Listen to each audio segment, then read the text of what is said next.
Now, Jordan Ham knows all, tells all on the recruiting front across the great state of Arizona. The recruiting insider with Sports 360 AZ.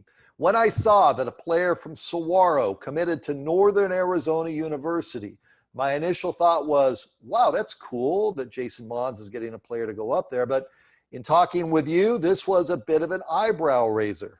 Yeah, Alani Ma'afu, defensive lineman, 2021, a really talented interior defensive lineman, has already added 20 pounds to his frame. And what Coach Mons has told me is he's a rugby player and he has the feet and the speed of a skill position guy, but the size of a defensive lineman. And he just racked up the sacks and tackles for loss last year, has some Power 5 offers, but decided to commit to NAU. And a big reason for that was Everett Thompson, the defensive line coach for NAU. He just said the way that he recruited him, he was talking to him every day, making sure that he felt like he was a part of the family. And that's really what sold him. He wants to try to be closer so his family can see him play consistently. That was another big factor, but a huge win for NAU. They're already putting together a really good class here in state. And he wasn't the only commitment this week from the in-state. It was Ma'afu and then also DJ Williams, the defensive back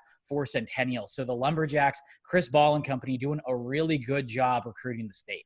What is the key there? Is it Aaron Pflugrad, boots on the ground, the position coaches? Why is NAU making huge strides here in the state? I think it's a couple of things. I think it's the boots on the ground mentality. It felt like last year, no matter what game I was at, there was some member of NAU's coaching staff on the sideline at these showcases. There were 4 or 5 coaches there that were getting to know guys, and they've started the process early. Chris Ball, when he was back at ASU, he was often going after guys that were going to go to much bigger programs or programs that were in much better positions than ASU, but he was still recruiting them. He's still doing that with NAU and seeing that happen now. And then I think the other thing is the stability of the coaching staff. For so many years, it was Jerome Sowers is in, Jerome Sowers is out. What's going to happen? Now they have a stable coaching staff in there. They have guys that know how to recruit, and now they're really able to take advantage of that. Mikey Keene, the quarterback at Chandler, comes off the board, gives a verbal. Yeah, another good quarterback from Arizona going to UCF. Last class, it was Parker Navarro from Desert Vista. This class, it's Mikey Keene. And when I asked him about why UCF, he rattled off 4 or 5 quarterbacks in the program's history of why he and how he equates to those quarterbacks. He has really studied all the schools recruiting him, but he knows that it's a program that plays programs that will showcase his talents, but also play some really good competition as well. So I think that was a big reason why he wanted to go there. And this is a guy that takes care of the football. We saw him, lead a very talented team to an undefeated record. When you think back to all those really good quarterbacks over the years at Chandler High School, none of them were able to do that. And Rick Garrettson reminds coaches of that frequently. So this is a winner. This is a guy that takes care of the football, a really smart leader. And I think UCF's getting a really good player. Kentrell Williams, Washington. We don't hear about them much.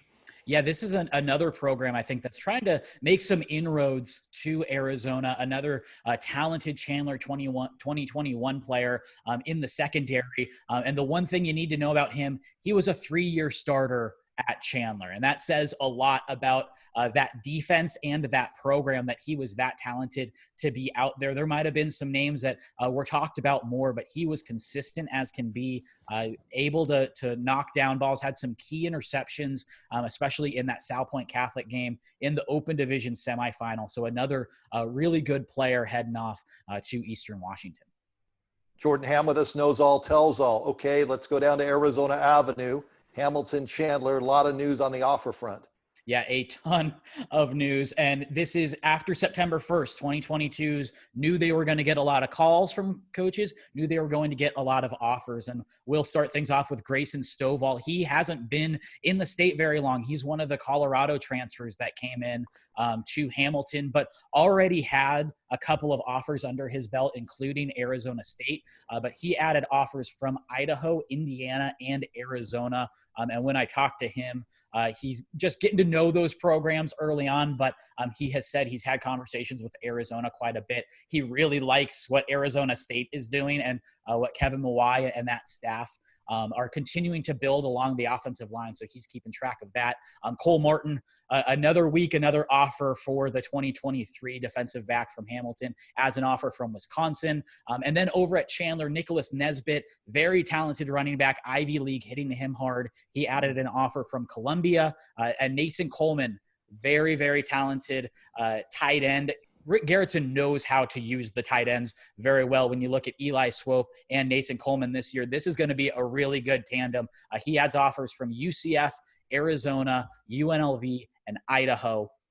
And then Karan Adams adds an offer from Arizona and Idaho as well. And Jordan, it was a big week for Gavin Brocious. Yeah, Brad, the 2022 Desert Edge offensive lineman added offers from Idaho, UNLV, Utah, Minnesota, and Cal. He's just absolutely blowing up. And you got to remember also, Minnesota is where Steven Ortiz, his high school teammate, is headed in the class of 2021. So you can rest assured that Ortiz certainly is in his ear already about teaming up with the Gophers. Let me throw a few names at you, Jordan. Anthony Lucas, what's the latest on that front? Yeah, one of the top 2022 guys, very athletic defensive lineman, also plays basketball, and he's already built like a college player. He added an offer from UCLA, so he's going to be another one that you're going to want to keep an eye on over the next couple of weeks. Queen Creek quarterback Devin Brown picks up another offer. Yeah, big couple of offers from him from the Pac-12, USC, Oregon State. Keaton Slovis leading that program. So you know that USC has gone to the well before in terms of Arizona quarterbacks, and Oregon State continues to find some really good players here in the state. So no surprise that they're targeting Brown. So we talk about Arizona Avenue back and forth there with Chandler and Hamilton. I guess we need to give credit to Camelback and Central, where Brophy is located, because the recruiters found their way to Brophy in a big way. Yeah, the handful of 2022 players that Jason Jewell has continuing to pick up big offers. Zach Swanson picks up Oklahoma, UCLA, and Oregon State, another interior defensive lineman, already has the size and can really push some guys around. Really, it's going to be a matter of him staying healthy over the next couple of years, and I think his recruitment will really explode. And then Tyler Powell, another guy, three-sport athlete, plays baseball, plays basketball, a very athletic tight end. And you could see that last year, but now he's packed on the pounds as well. He looks like a much different player this year. And then finally, Ben Morrison, defensive back, adds offers from Washington State and UNLV. So they have quite a bit of talent there over in the Bronco program. Jordan Ham knows all, tells all, talking about boots on the ground. He is everywhere, every week on the Recruiting Roundup.